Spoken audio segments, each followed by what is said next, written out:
Hey guys, CarbonShadow here. I can't count the number of weeks in a year, and it's time for another episode of Carbon's Tidbits. Let's get to it.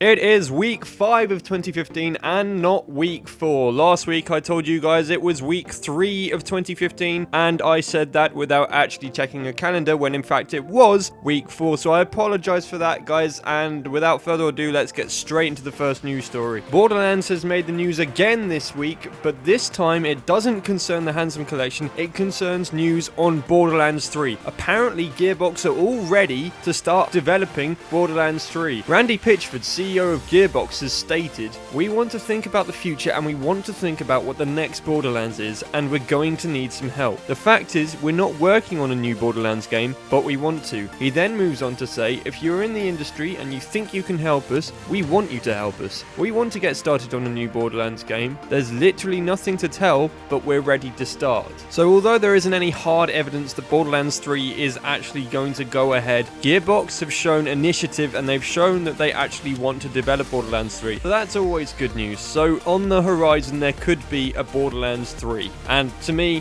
this is awesome because I love the crap out of Borderlands. If you guys want to know more about this news story, head over to IGN.com. The link is in the description. So moving on to the next piece of news of the week. Traveller's Tales, the developers of all the LEGO games, have announced and confirmed 2 new titles to add to their collection, and they come in the form of LEGO Jurassic World and LEGO Marvel's Avengers, and they have both been announced and confirmed for 2015. They will be released this year, and I am super hyped for these games. If you didn't catch the credits of LEGO Batman 3, there was a dinosaur walking up the side of the building, and everyone saw this as an Easter egg to LEGO Jurassic World actually being confirmed as a game, and Traveller's Tales have now made this official. Also, LEGO Marvel's The Avengers, I don't know what to expect from this. I'm guessing we will get a game with all the Age of Ultron characters in it, which is badass. If you've been watching my Let's Play of LEGO Marvel Superheroes, you will know how badass of a game that actually is, and with LEGO Marvel The Avengers coming out this year, probably alongside Avengers Age of Ultron, and with added characters from that film, it is just going to blow my mind how awesome that game is going to be, and I cannot wait for that to be released. And LEGO Jurassic World, that could be awesome too. I'm a bit skeptical about the film, but the game could be awesome because it's a LEGO game, and I have not played a single LEGO game which has failed to entertain me. I'm still a 5-year-old at heart, but I don't care. So that is awesome news for LEGO video game fans all around the world and myself, and that leads on to the next story, which involves Evolve and its open beta it just had. Evolve officially released some awesome details about how the Evolve open beta actually went down, and there is a giant infographic for you guys to go and check out on the Evolve game website. But I thought, why not just I go through this infographic with you guys? So that is what I'm going to do now. So according to this infographic, games 1, Hunters versus Monsters. The Hunters had the advantage here and they won 51.5% of games, but Monsters not that far behind with 48.5% of wins. Next, overall, the games played were 2,225,939 in total. That is ridiculous. According to Turtle Rock Studios, if you were playing Evolve as a job, 8 hours every day, it would take you 126 years to play all of those games. That is a mind-bogglingly long time. The average game time was 9.91 minutes, so you can get a game of Evolve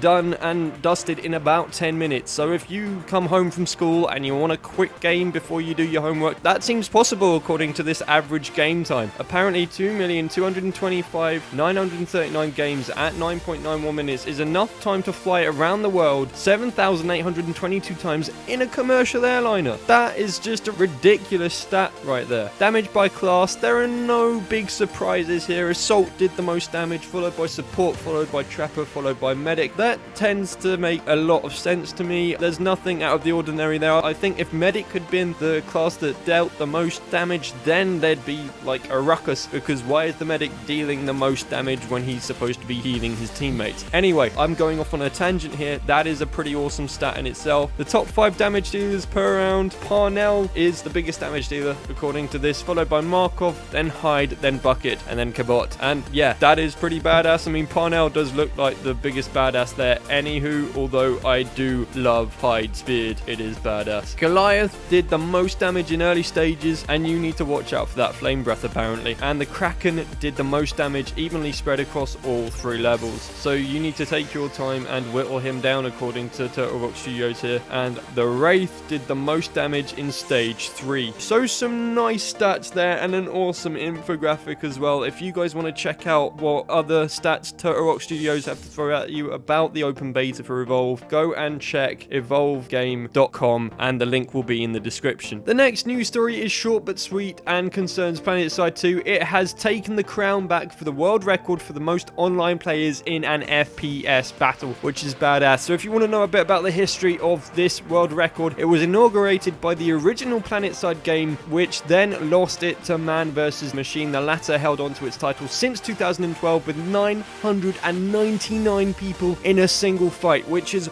ridiculous. But Planetside 2 has gone and taken that back this year with an amazing 1,158 players across the game's 3 factions. And according to GameInformer.com, the timing is opportune for the developer because Sony Online's MMO FPS just went into beta for PlayStation 4. Now, Planetside 2 coming to PS4 was big news and it was really hyped up at E3 last year, and I can understand why. Now, this is awesome news, and beta invitations are still going to continue to go out as Sony Online ramps up the participation on the road to full release later this year. But that's just an astounding number of players in one fight. I mean, imagine 20 years in the future when you could play 10,000 in one faction, 10,000 on the other, and 10,000 in another faction. That is just ridiculous. That's 30,000 people on one server fighting against each other. It's like all out war in a game, and if you could actually provide the technology for that in 20 years and make that a thing, then that would be absolutely ridiculous and probably pretty hard to control clan-wise, but it'd still be friggin' awesome. So the next piece of news relates to a new video about WesteroScraft, and it is voiced by none other than Isaac Hempstead Wright. If you don't know who this guy is, then have you even been watching Game of Thrones? He is Bran Stark. So these guys have got Bran Stark to actually voice over their video, which is awesome. If you want to check out the video, the link will be in the description, but it shows off more of WesteroScraft, and it shows off a bit of Castle Black, Dragonstone, The Wall, Goldtown, Lannisport, Pebbleton, and Castle Rock, as well as other things. So if you want to go and check out this awesome video, go into the description below because it is in the list of news articles down there. If you've never heard of WesteroScraft, go and Google WesteroScraft and you will be able to find their website and you can go and check that out there. It's basically Minecraft and Game of Thrones all thrown together on a server with loads of awesomeness. And seriously guys, the scale of this thing is epic, so you should definitely go and check it out. On to the last news story of the week, and it concerns one of the most anticipated games of this year, at least for me, and that is Star Wars Battlefront. DICE have released a badass piece of concept art, and it depicts the Battle of Endor, and there's an ATST, there's a downed ATST, there's stormtroopers, there's fire, there's rebel troopers hiding behind a tree looking like they're going to flank the stormtroopers. This thing just looks amazing, and it blows my mind how awesome this game could potentially be. Now, we've got some more information from the design director Nicholas, and he said that the scale of our maps and modes offer a great variety depending on the location, with Hoth differing in size to Endor. Furthermore, DICE has actually made the decision to specifically tailor certain maps to certain game modes, which Nicholas says will allow players to live out some of the most memorable Star Wars battle fantasies. Now, if that's not awesome, I don't know what is, and I'm super hyped for this game, and I cannot wait until the spring when we will get to see some actual gameplay footage, and hopefully we'll get to see Endor, and we'll get to see Hoth, and maybe some other planets. I'd love to see Coruscant thrown in there, and maybe some Tatooine. Definitely Tatooine. Everyone wants to see Tatooine. Maybe the Death Star could be on there. I don't know. I'm just speculating now, but I'm so excited for this game. And if you didn't know, I'm part of the Battlefront network, and they've probably put a new news video out about this as well, so go and check out their channel. The link will be in the description. So we've made it to the end of the video, and it's time to wrap things up. I hope you've enjoyed the news I've thrown at you this week. If you want to read any of the articles I included in this video, the links are in the description below. Carbon's Tidbits will be moving to Sunday next week, and it'll be Sunday from now on, so same time but on a Sunday, so don't forget to check back on Sunday next week for episode 3. If you enjoyed this episode, don't forget to give it a like, and I will see you in the next one, guys.